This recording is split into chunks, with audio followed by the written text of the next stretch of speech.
언젠가 어느 분을 이렇게 만났는데 저보고 목사님 건강하시죠? 그러시더라고요. 그래서 쳐다보고 있더니 쳐다보시더만 옛날보다 더 건강하시네요? 그러시는 거예요. 장로님도 그 말씀하시더라고. 목사님 전에보다 훨씬 건강히 뵙니다. 그 말씀 하시더라고요. 그 얘기를 들었을 때 기분이 좋았겠어요? 싫었겠어요? 좋았어요. 그래서 역시 나도 이제 나이를 먹어가는갑다. 나이를 먹어가면은 누가 건강하네, 10년은 젊게 변해, 거기다 좀 더 포쟁이들은 막 20년 젊게 변해. 그러면은 그냥 빼없이 기분이 그냥 좋아지더라고요. 하여튼 건강한 건 참 좋지 않겠습니까? 그래서 나이를 먹었는갑다 했는데, 제가 사실은 그 목사로 있다가 은퇴를 하고, 목사는요 현역에 있을 때도 목사고 은퇴해서도 목사고, 이게 동네에서도 저보고 뭐 할아버지 뭐 아저씨 안 부르고 목사님 불러요. 다 이렇게. 저 이번에 국가 공무원 취직을 했거든요. 거기에서도 저보고 목사님 그래요. 그래서 이 목사님이라는 호칭이 좋은데 솔직히 부담스러울 때가 있지 않겠습니까? 내가 실수하면 안 되지. 실수하면 큰일 나지. 더군다나 구의 중앙교회 목사라고 온다, 원로 목사라고 온다면은 또 더 다르지 않겠습니까? 또 멀리 있는 게 아니라 같은 완주군 내에 있거든요. 그래서 구의 중앙교회를 다 알아요. 대부분 믿는 사람들은. 그래서 하여튼 그런 점에 있어서 참 처신을 조심해야겠다 하면서 이렇게 건강하게 또 젊다운 표현이 그렇습니다만은 이렇게 되는 것은 저는 부르는 듯이 찬송을 이렇게 좀 대충이라고 표현해서 죄송합니다만은 1절에서 4절까지 5절까지 있는 찬송을 많이 몰랐어요. 찬송가 보고 부를 수는 있죠. 근데 이렇게 암송해가지고 그래서 야 이거 아니다 싶어서 찬송을 좀 안 보고 좀 부르야겠다 싶어서, 예를 들면 한 곡을 가지고 뭐 사흘도 불러보고 나흘도 불러보고 해서 지금은 한 30곡 정도는 안 보고 1시간 정도는 그래도 찬송을 목사로 은퇴했는데 안 보고 불리할 거 아니냐 찬송을. 그리고 찬송을 이렇게 암송해서 부르기 시작했습니다.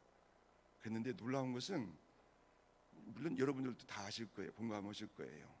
뭐 찬송은 곡조 있는 기도라고 하지 않았습니까? 그리고 가사가 다 1절과 4절 다 이렇게 연결되어 있고 의미가 있는 장소들이 많이 있어요. 현역이 있을 때도 좀 알았지만은 깊이는 이렇게 몰랐거든요. 하여튼 그렇게 이렇게 부르다 보니까 너무 좋은 거예요.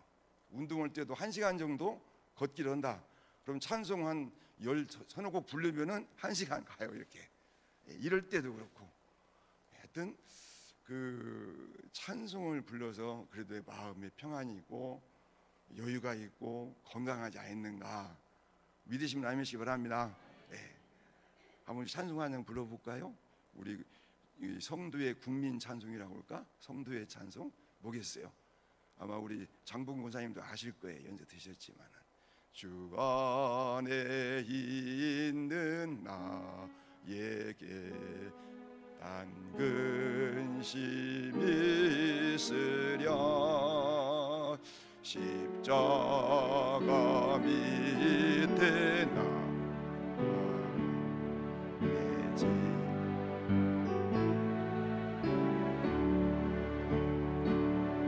주님을 찬송하면서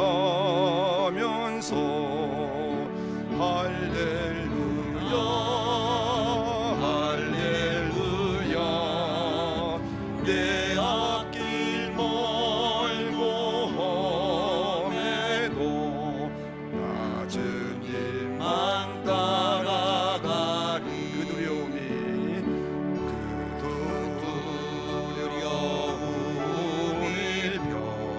변하여 내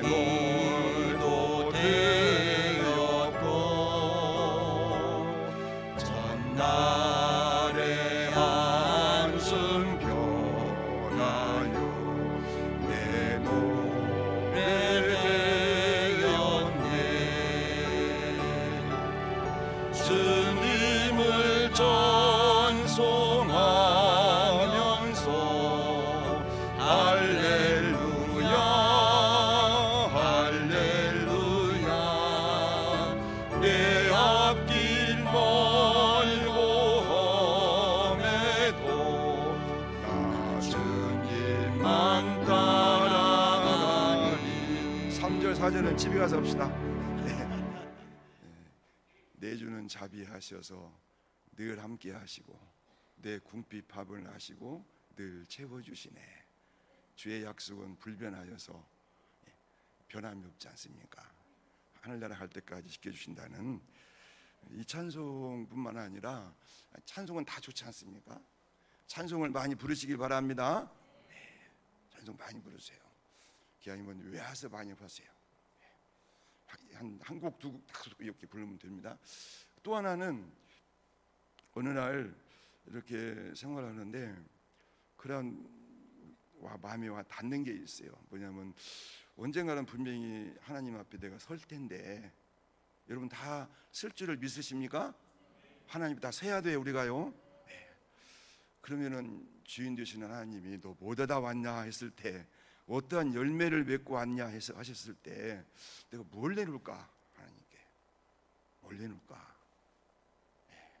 여러분 한번 스스로가 한번 질문해 보세요. 내가 주님 앞에 갔을 때 내가 무엇을 내놓을까? 제 주변에 80이 넘으신 한 분이 계시는데 가까운 분이셔요. 뭐 자수성가라고 표현합니다만은 자녀도 잘 키워놓고 신앙도 있고, 근데 그 얘기를 하는 거예요.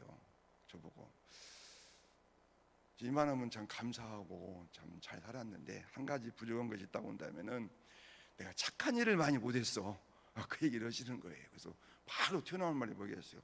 지금부터 하시면 되죠. 지금부터 하시면 되죠. 근데 전에 못 하니까 지금 하려니까 힘이 들죠. 그러나 포기하지 말고 내가 할 수 있는 데까지 착한 일이라고 생각하는 것은 하면 되는 줄 믿습니다. 80이니까 여러분 60대하고 70대하고 80대하고 생각들이 다르다고 그러더라고요. 달라요, 분명히.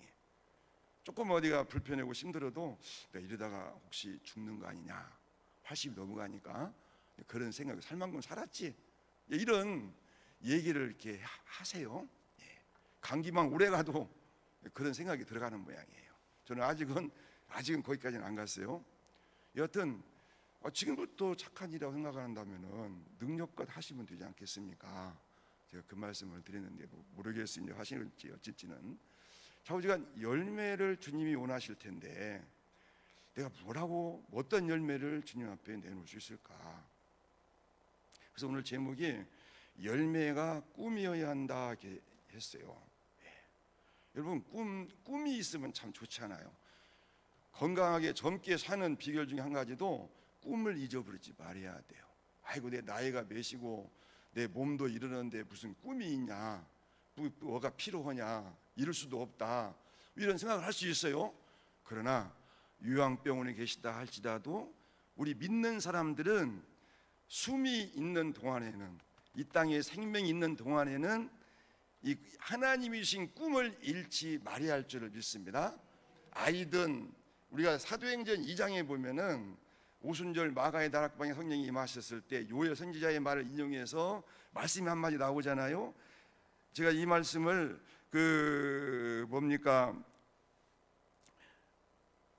늙은이가 꿈을 꿀 것이다 이런 표현이 나와요. 이 늙은이라는 표현이 좀 낮은 그런 호칭 같은데 성경에 이렇게 나와요. 젊은이들이 환상을 보고 늙은이들이 꿈을 꿀 것이다. 우리가 계속해서 하나님이신 꿈, 내 꿈이 아니라 하나님이신 꿈, 이것은 믿는 사람에게는 동일하게 다 주신 꿈들이에요. 그것은 이 꿈을 잃지 말아야 돼요. 찬송을 부르는 뿐만 아니라 이 꿈을 잃지 말아야겠다는 말씀이에요. 특히 열매에 대한 꿈이 있어야 합니다. 열매에 대한. 왜 그렇습니까? 왜 열매에 대한 꿈이 있어야 할 겁니까? 성경에 보면은 하나님은 이 열매에 대한 관심이 굉장히 컸습니다. 하나님께서 인간을, 세상을 창조하시고 마지막에 하나님의 형상대로 우리 인간을 창조하지 않았습니까? 그리고 무슨 말씀을 하셨어요? 너는 그 쉬운 성경책에 뭐라고 기록되어 있냐면은 자녀를 많이 낳고 번성하여 땅을 채우라 이렇게 되어 있어요. 뭐 해석할 필요도 없죠. 자녀를 많이 낳고 나서 번성하여 땅을 채우라. 번성, 또 정복, 다스림, 뭐 이런 명령을 하셨잖아요. 충만, 이런 명령을 하셨잖아요. 열매를 그래서 시편에 보면은 태의 열매는 하나님의 상급이라고 하지 않았습니까? 이게 지금 우리가 문제가 되는 것이 그런 문제지 않겠어요? 결혼 아예 안 하려고 했어도 아이들을 안 낳지 않으려고는. 성경에는 분명히 자녀를 많이 낳아서 번성하여 땅을 채우라고 그랬어요. 땅을 채우라. 그렇습니다. 창조 때부터 하나님은 열매에 대한 관심이 무척 참 있었습니다. 우리가 이스라엘이라는 나라를 하나님이 샘플로 이렇게 빼내셔가지고 하나님의 구원의 사역을 이렇게 펼쳐나가지 않았습니까? 그런데 이사야에서 보면은 이스라엘 나라를 이 포도나무로 비유해요. 이 포도나무는 반드시 맛있는 포도를 맺혀야 하는데 들포도를 맺었다고 이렇게 책망하시면서 바꾸시려고 하잖아요. 그런 표현. 한번 신약에 한번 와볼까요? 신약도 역시 마찬가지입니다. 신약에서도 주장하는 것이 바로 열매에 대한 말씀들이에요. 열매에 대한 말씀. 특별히 요한복음 15장에 가서 보면은 아주 노골적으로 하나님을 농부로 표현하십니다. 그리고 포도나무는 예수님으로 표현하십니다. 그리고 가지는 우리 믿는 우리들을 가르쳤죠. 그리고 과실을 많이 맺는 것을 농부이신 하나님이 원하신다고 그러셨어요. 그래요. 농사 짓는 분이 1년 내동 농사 져가지고 지금 가을 이제 거지하고 있지 않겠습니까? 이럴 때 반타작하고 싶은 분은 없을 거예요. 어떻게든지 한 알이라도 한 톨이라도 수확을 하기 위해서 얼마나 노력을 하십니까? 얼마나 고생을 하십니까? 당연한 거예요. 자녀도 역시 마찬가지예요. 자녀를 낳고 끝납니까? 그 낳은 자녀를 잘 양육하기 위한 부모님의 노력이 얼마나 큽니까? 사업도 마찬가지죠. 사업 하시는 분이 그냥 대충 오십니까? 아니잖아요. 농부이신 하나님도 우리가 예수 믿고 예수를 믿으면 구원받는 줄 믿습니다. 혹시 오늘 밤이라도 하나님 부르시면 천국 갈 자신이 없는 분 계시면 아멘 하시기 바랍니다. 한 분도 없네. 안 계시네. 다 예수 믿기 때문에 천국 가는 줄 믿습니다. 그런데 이 기초적인 이 신앙 고백으로 끝나는 게 아니에요. 하나님은 우리가 구원받고 천국 오는 것을 당연하지만은 그것은 원하는 것이 있는데 그것이 열매 맺는 생활이라 그런 말씀이에요. 열매에 대한 관심이 많다 그런 말씀이에요. 심지어는 누가복음에 보면 어떤 말씀이 나옵니까? 무화과나무, 열매가 없고 잎만 무성한 무화과나무 3년 동안 기다렸는데도 열매가 없어요. 그래서 하나님이 주인이 그냥 그걸 벼버리라 그렇게 말씀하시잖아요. 근데 농부가 아니요, 1년만 한번 좀 참아보십시오. 어쩌면 그 1년이 오늘 우리들에게 지금 유예 기간인지도 모릅니다. 잎만 무성했던 그 무화과나무를 저주하니까 그냥 말라버렸잖아요. 하여튼 성경 곳곳은 열매에 대해서 하나님이 무지하게 관심을 가지신다. 따라서 믿는 우리들도 거기에 대한 관심을 가져야 하고 그게 꿈이 되어야 한다 그런 말씀이에요. 꿈은 이루어지게 되어 있습니다. 내가 이루는 게 아니에요. 사실은 그 열매 맺는 것은 스스로가 노력해서 맺는 게 아니잖아요. 감나무가 그 사과나무가 내가 사과를 열어야겠다 그렇게 해서 열는 게 아니잖아요. 우리가 얘기하는 것처럼 자연적으로 이렇게 열리지 않습니까? 이게 우리의 하나님이 주신 그 열매도, 말씀하신 열매도 그렇게 되는 거예요. 특히 열매는 그냥 하나만 맺기를 원하는 게 아닙니다. 많은 과실을 맺는 것을 하나님은 원하세요. 많은 과실을요. 우리는 거기에 대한 초점을 갖고 거기에 대한 관심을 가져야 할 줄을 믿습니다. 이것은 남녀 노소 빈부귀천 지위 고하를 막론하고 어느 누구든지 예수님을 나의 주로 모신 사람은 하나님이 원하시는, 하나님이 기뻐하시는 그 열매를 많이 맺는 것이 꿈이 되어야 하고 그 일을 위해서 우리가 노력해야 할 줄 믿습니다. 열매가 뭔가 했을 때 성경은 우리가 흔히 생각하는 그런 것이 열매라고 말씀하지 않으세요. 좀 포괄적입니다만은 성경에서 전반적으로 말씀하시는 그 열매는 뭐 의의 열매도 있고 입술의 열매도 있고 또 전도의 열매도 있고 뭐 성품의 열매도 있고 다양하게 있는데 이것을 한번 정의해 본다면은 이렇게 얘기할 수 있지 않겠어요? 하나님이 기뻐하시는, 하나님이 원하시는, 여기에 대한 관심을 갖고 그 일을 해 나가는, 그게 열매인 거예요. 우리가 열매 하면은 성령의 9가지 열매가 떠오를 거예요. 그것은 믿음의 사람들의 이 인격을, 성숙한 인격을 얘기하는 거지 않겠습니까? 사랑, 희락, 화평, 온유, 자비, 절제, 오래 참음, 그런 열매들. 따라서 예수님을 닮아가는, 그리고 하나님이 기뻐하는 일에 초점을 맞추고 행하는, 이게 열매라 그런 말씀이에요. 그게 얘기한다면 두 가지지 않겠어요? 예수 믿고 나서 우리의 모든 것이 인격이 변화되는, 오늘 말씀에도 지금 우리가 이 24절 말씀은 유명한 말씀이잖아요. 때로는 기도할 때 인용하기도 합니다. 하늘의 밀알이 땅에 떨어져 죽을 때, 죽지 아니하면 열매를 없지만은 죽을 때 많은 열매 맺는다고 하지 않습니까? 믿지 않는 자들도 이 말씀을 왜 가지고 써먹어요, 사람들이. 그 정도로 유명한 말씀이에요. 근데 이 배경을 보면은 여기에는 요한복음에는 그런 부분을 생략하고 이 부분을 말씀하셨는데, 마태복음 21장에서부터 26장까지 그 사이, 예수님이 예루살렘에 입성하셔가지고 십자가를 일주일 후에는 이제 십자가를 지시는, 일주일 남았죠, 게요. 명절이 바로 6월절이라는 말씀이에요. 그때 오셔서 하시는 말씀인데 다 이렇게 뭐라고 볼까요? 요약 함축했다고 볼까요? 이렇게 해가지고 하시는 말씀. 헬라인이 찾아왔다고 했습니다. 이 헬라인은 성경에서 말씀드리보면은 유대인, 헬라인, 이것은 이방인들 전 인류를 대표하는, 그렇게 우리가 이해할 수 있어요. 와서 질문을 하는데 이 질문 앞에서 예수님이 거기에 대해서 어떤 말씀하시냐면은 인자가 영광을 받을 때가 왔도다, 이렇게 말씀하시거든요. 그러면서 24절 말씀을 하세요. 여러분, 하나님은 말씀드린 것처럼 우리가 예수 믿고 그냥 가만히 있다가 천국 오는 것이 아니라 이 땅에 사는 동안에 많은 열매를 맺기를 원하신다고 하셨어요. 그런데 요한복음 15장에서 보면은 그 열매를 맺기 위해서 하나님이 하시는 일이 있어요. 너희는 포도나무요, 나는 포도나무, 너희는 가지니 하면서, 이 가지인 우리가, 가지는 포도나무에 붙어 있어야 되지 않겠습니까? 그런 것처럼 우리가 주님과 이렇게 딱 하나가 되는, 먼저 그게 필요하죠.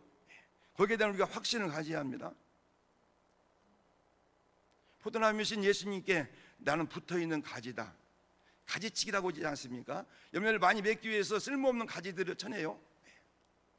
거기에 염려할 거 없습니다. 우리가 분명히 하나 확신해야 할 것이 뭐가 있냐면은, 나는 하나님의 자녀라는 데 대한 확신. 여러분 믿습니까? 거기에 대한 확신 하십니까? 내가 실수하고 잘못하고 내가 이렇게 내가 봐도 한심할 때가 있지만은, 그러나 분명한 것은 나는 주는 그리스도시요 살아계신 하나님의 아들이라고 하는, 예수 그리스도만이 내가 구원받는 유일한 길이라고 하는, 여기에 대한 확신이 있으면은 살아있는 가지입니다. 열매 맺을 수 있는 가지라 그런 말씀이에요. 여러분, 포도나무에서는 뭐가 열려야 합니까? 포도 열매만 열려야 돼요.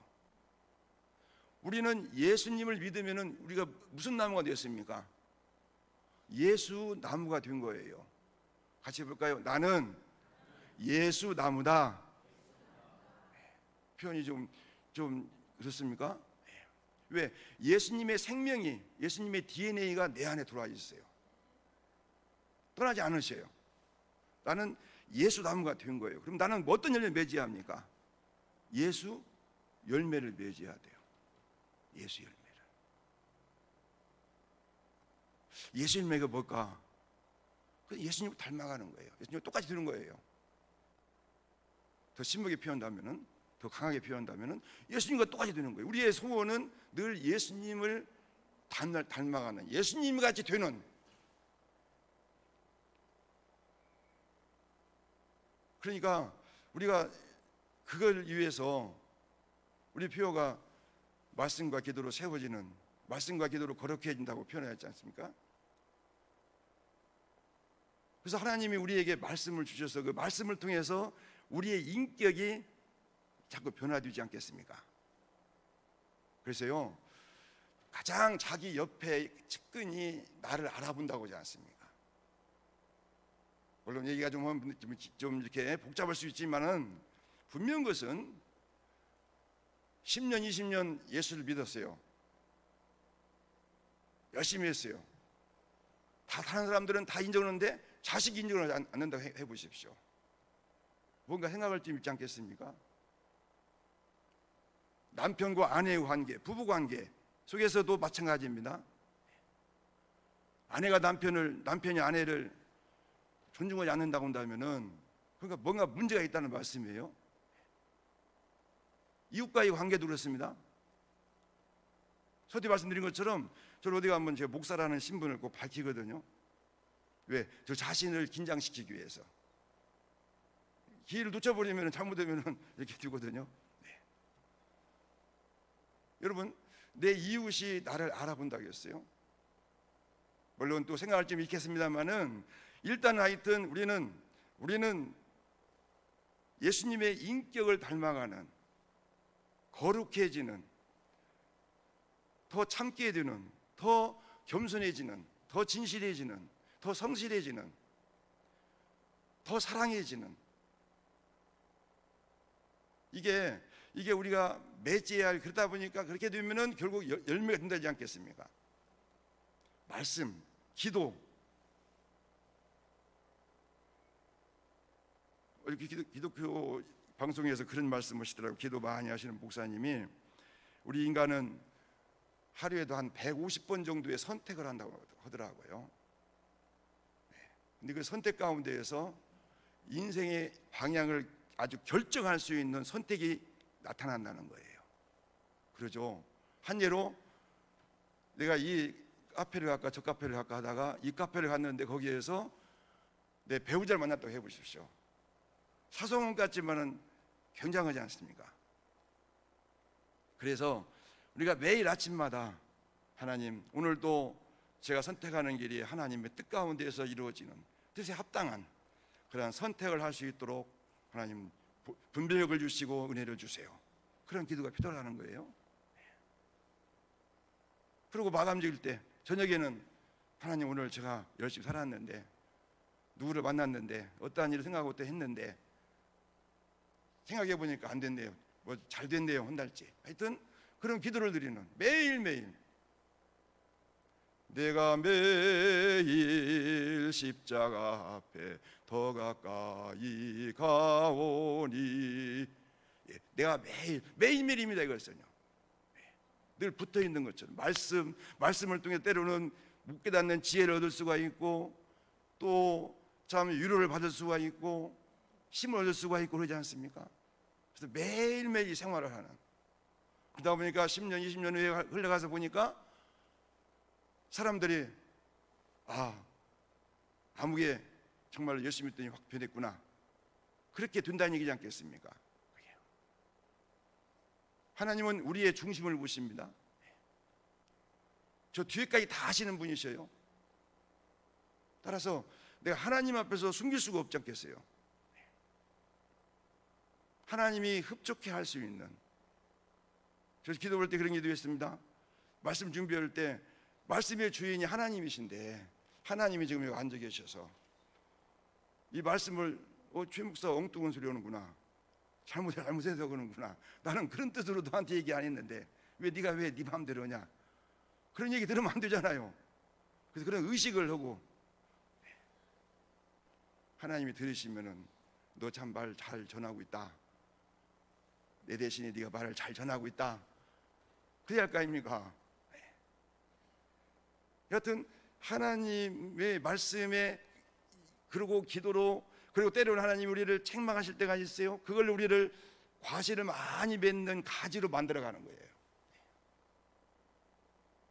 잊은 데를 우리가 잊지 아니하고, 시간이 흐르고 보니까 참 옛날 같으면 저분 그러지 않았는데 확실히 예수 믿고 신앙에 들어가니까 달라졌구나. 그게 하나님이 원하시는, 기뻐하시는 열매라 그런 말씀이에요. 그런 열매 속에서 또 하나는 오늘 인자가 영광을 얻을 때가 왔도다 그러셨거든요. 이게 무슨 말씀이냐면은 굉장히 중요한 말씀이에요. 그 헬라인이 왔다고 했어요. 아마 구원에 대한, 메시아에 대한 질문을 하고자 왔을 거예요. 근데 거기에 예수님이 바로 인자가 영광을 얻을 때가 왔도다, 십자가를 이제 지시고 죽으시고 부활하시고 하나님 우편에 앉아 계실 때 비로소 이방인들에게 복음이 활짝 열릴 수 있는, 그걸 예수님은 보셨다는 말씀이에요. 그래서 이 말씀을 하시는 거예요. 복음이 세계 만방에 전달되는, 옹결이 없습니다만은 이스라엘과 하마스가 전쟁하고 있지 않습니까? 같은 사실은 형제간들이에요. 저는 그런 생각을 해봤습니다. 그들이 예수를 믿었으면 저렇게 안 할 텐데, 근데 예수 안 믿어요. 이스라엘하고 예수 믿는 아니에요. 오직 여호와 하나님만 믿는 사람들이에요. 하마스라고는 팔레스타인, 그쪽도 역시 육신적으로 혈통이잖아요. 에서의 혈통, 후예들. 그렇기 때문에 예수 믿으면 해결될 텐데, 예수를 안 믿기 때문에 하나님이, 예수님이 사람들을 막 죽이라고 했습니까? 아니잖아요. 그렇습니다. 자, 우리가 하나님의 그 원하시는 열매, 인자가 영광을 얻을 때가 왔도다. 그럼 당신의 죽음과 부활이 열린다고 말씀드리세요. 이게 뭐겠습니까? 바로 영혼을 사랑하고 영혼을 구원해내는 일. 예수님이 이 땅에 오신 목적이 뭐였습니까? 우리를 구원하시기 위해서, 나를 구원하시기 위해서. 나만 구원하십니까? 다른 사람도 구원하신다는 말씀이에요. 근데 그 일을 예수님이 부활 승천하시면서 교회에다가 맡기고 가셨잖아요. 마태복음 28장에 나오는 말씀이지 않습니까? 부활 승천하시면서 내가 너희와 함께 할 것이니까 모든 족속으로 제자를 삼아서 아버지와 성령과 성부의 이름으로 세례를 주고 그러지 않습니까? 교회의 사명, 구원받은 자의 사명 뭐겠습니까? 바로 구원해내는 일. 아까 목사님 기도하실 때 가는 선교사, 보내는 선교사 그러셨는데요, 맞습니다. 우리가 가끔 잘 부르는 찬송이, 노래 있었죠, 복음송이 있었잖아요. 나에게 건강 있는 곳, 물질 있는 곳, 지식 있는 곳, 하나님 일하라 주신 건데, 네, 하나님 일하라 주신 것인데, 거기에 우리에게 그것이 열매이기 때문에 꿈이 되어야, 그것이 꿈이고 열매가 그 꿈이 되어야 합니다. 운동장에서 애들이 많이 재벌리고 놀아요. 근데도 부모님은 딱 자기 아들 알아보잖아요. 저 녀석이 내 새끼다. 한 100명, 200명 뛰어다니는데도 본능적으로 알잖아요. 여러분 어떻습니까? 여러분들 생각 속에 내가 저 사람을 정성 들여서 전도했어, 내가 한 것이 아니고 많은 사람들이 그 사람의 영혼을 구원해서 기도했었고 전도했었어요, 사실은. 근데 유독 내가 한 것처럼 느껴지는 사람이 있잖아요. 이렇게 몇 분이나 되십니까? 그런 분이요. 아니, 현재 여러분들 기도 속에, 아니면은 어떠한 대화 속에서 영혼 구원하는 일, 이 이상 더 이상 중요한 일이 없지 않습니까? 몇 분이나 되십니까? 있어야 합니다, 우리 속에. 얼마 전에 여러분들 보신 분도 계시겠습니다만은 그 낭만 닥터 김사부라는 저는 참 잘 봤어요. 그래서 연속고 이제 목기를 하니까 연속도 볼 시간이 있더라고요. 몰아쳐서 좀 봤는데 거기에 참 이 말씀과 이렇게 견주어서 이렇게 부합되는 그런 대사 하나가 나오는데, 뭐냐면은 유능한 의사, 최고의 의사가 누구냐 할 때 뭐예요? 살린다. 국경을 초월하고 뭐를 다 초월해서 사람을 살려내는 것이 의사가 하는 사명이다. 교회의 사명, 믿는 사람의 사명이 뭐겠어요? 사람 살리는 건 줄 믿습니다. 살린다, 그렇게 표현하더라고요. 살린다. 사실 왜 의사가 할 일이, 외과 의사가 하는 일이 뭐겠어요? 사람을 일단 살려놓고 왜 할까 아닙니까? 사람을. 아마 우리가 그런데 도전이 된다면은 저도 낭만 목사가 될 것이고 낭만 장로님이 되실 것이고 낭만 권사님 되실 것입니다. 여러분, 어느 분이 정년을 하고 고향을 갔어요. 30년 만에 가서 보니까 어렸을 때 아빠랑 심었던 호두나무가 딱 있는 거예요. 서너주가 엄청 커가지고 호두가 엄청 많이 열리는 거예요. 그러면서 기억을 더듬으면서 흐뭇합니다. 근데 문득 하나가 떠오릅니다. 그때 아빠가 심으라고 한 포도 속에서, 아니 그 호두 속에서 내 알을 이렇게 살짝 나중에 먹으려고 꼽을쳐놨던가 봐요. 숨겨놨어요. 그것이 있는가 가서 봤더니 내 알이 그대로 있더래요. 그래서 깨봤어요. 깨봤더니 쭈글쭈글 해가지고 그렇게 해가지고 바싹 말라서 있더라는 거예요. 여러분, 호두나무를 심었을 때 큰 나무가 돼가지고 수백 개 수천 개가 열었는데 그냥 하나를 그대로 놔두니까 그냥 하나를 그대로 있었어요. 글자 그대로. 오늘 말씀에 예수님이 직접 이렇게 말씀하십니다. 하나의 비라의 땅에 떨어져 죽을 때, 무슨 말씀이죠? 당신을 가리키는 말씀입니다만은 우리들도 그렇게 말씀하시잖아요. 우리에게도요. 네 욕심을 좀 죽이하고 네 자존심을 죽이하고 네 체면을 죽이하고 죽이하는 것, 육신적인 것들, 내 뜻을 꺾고 네 소원을 꺾고, 내 소원이 다행히 하나님의 소원이라면 다행스럽죠. 근데 하나님의 소원과 내 소원이 다를 수 있잖아요. 그럴 때 봤을 때 내 소원을 포기해야죠. 내 뜻을 꺾어야죠. 그럴 때만이 열매가 될 수 있다는. 여러분, 앞으로 여러분 얼마나 더 사실 걸로 생각하십니까? 우리는 한 번 살다 가는 인생입니다. 따라서 우리가 함부로 살 수 없습니다. 왜? 우리는 다 하나님 앞에 가서 열매를 가지고 나가야 할 텐데 그 열매를 맺이한다는 말씀입니다. 지금입니다. 지금부터 우리가 이런 결심을 하시고 하나님이 주신 그 열매에 대한 꿈을 가지셔서 하나씩 이루다 보면은 주 앞에 섰을 적에 잘했다 칭찬받는 그러한 주의 음성을 들을 수 있을 줄을 믿습니다. 기도하겠습니다. 하나님.